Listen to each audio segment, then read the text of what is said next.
This is Jordan Tower with JT News. Make sure you smash that like button, smash that subscribe, and let's get right into the news. All right, so we got Roc Nation responding to Jerry Jones, Cowboys owner. Now, he spoke out and said that Roc Nation didn't honor their contract or their agreement when he did a Dez Bryant contract. He says, these guys, you guys are there for the signing and everything, but then when I have problems with the player, you guys are gone. And Jay-Z assured him that, no. Here's my phone number. Call me whenever. Well, Jay-Z disappeared. Voila.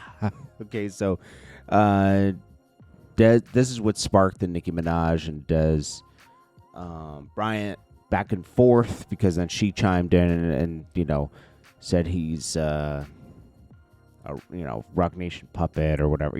They went back and forth. Anyways, Roc Nation responds and says in 2015 at the 21 Club on a napkin, Jerry Jones, Juan Perez, Sean Jay-Z Carter, and Stephen Jones negotiated a 5-year, $70 million deal, which included $45 million guarantee, a $20 million signing bonus for Dez Bryant.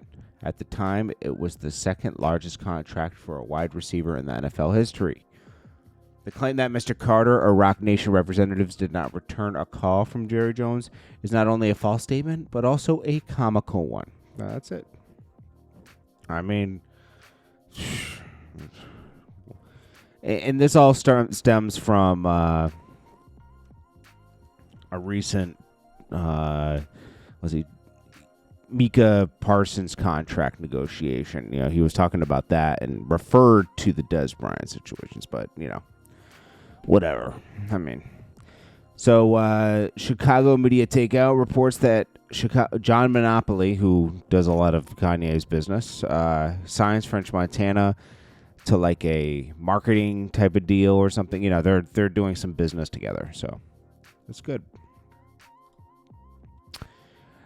Cash Doll makes it rain $15,000. All 20s on her best friends for her wedding day. Okay, so Cash Doll is just imitating this video. I saw this video. It's like I don't know. It's some country in Africa where the guys that they throw money on the girl at the bridal shower or after the wedding until she has a smile on her face, right? Until she's impressed.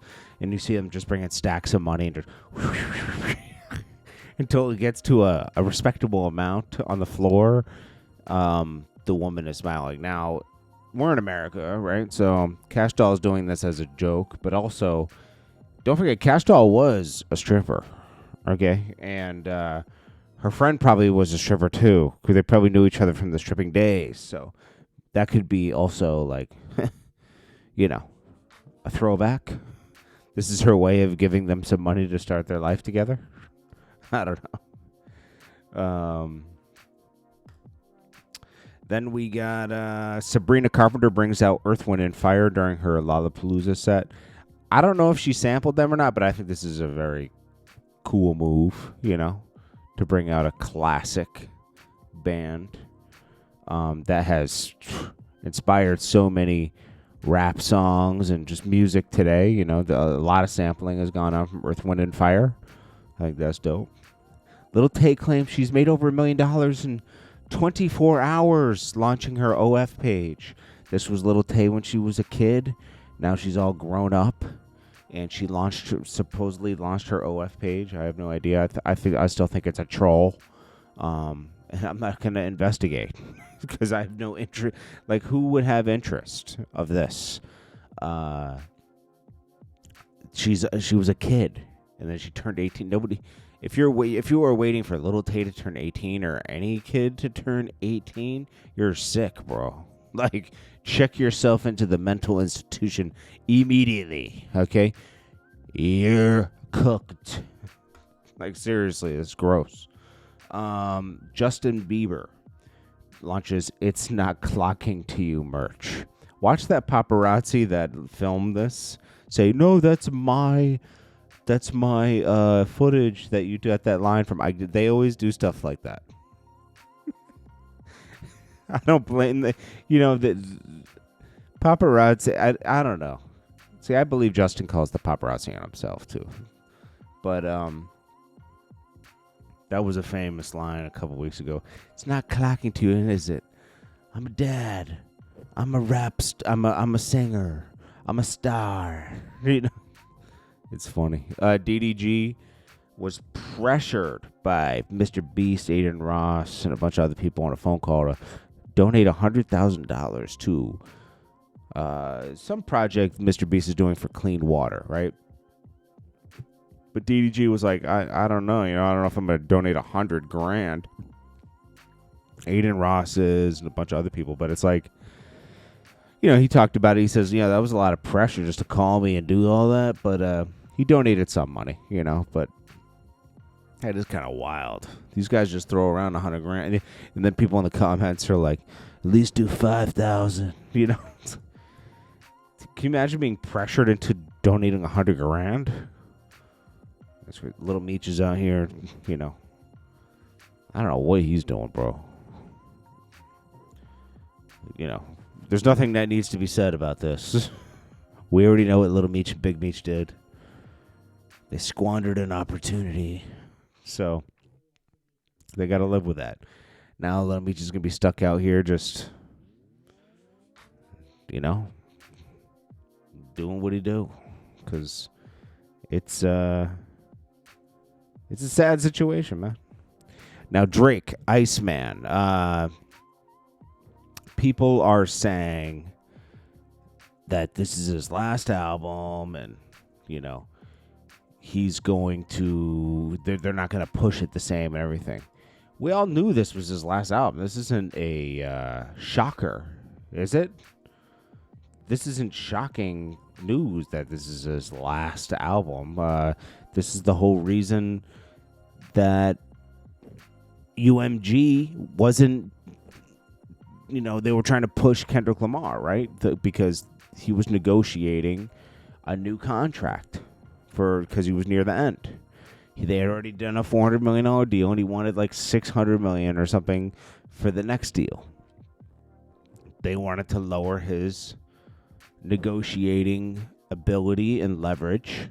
And people were saying, well, this is his last album. If he doesn't negotiate something soon, they won't promote it properly. Welcome to the rap game. See, here's the thing. You would have to, people don't think of what can go wrong. A lot of these lawyers don't think of what can go wrong at the end of the deal. They're not going to honor, like, okay, it's our last album, and we're going to push it. They're not going to, like, push the album to where you sell the same amount, and now you have leverage for your next deal with another label. They might just like let it do what it do, like make sure they break even. You'd have to put it in your contract that you can negotiate another deal. So say you're at your last album, you can negotiate with the outgoing label. Like say you're on UMG and you want to move to another label. The next label should be able to buy in on that last album and promote it too, and then do a joint deal. Because if you decide to not stay with the label that you currently are with, because you want the transition, you don't want to lose any leverage, and you don't want to lose any momentum, and it's not fair to the artist for two labels to be petty, So the incoming label and the outgoing label should be able to share that last album.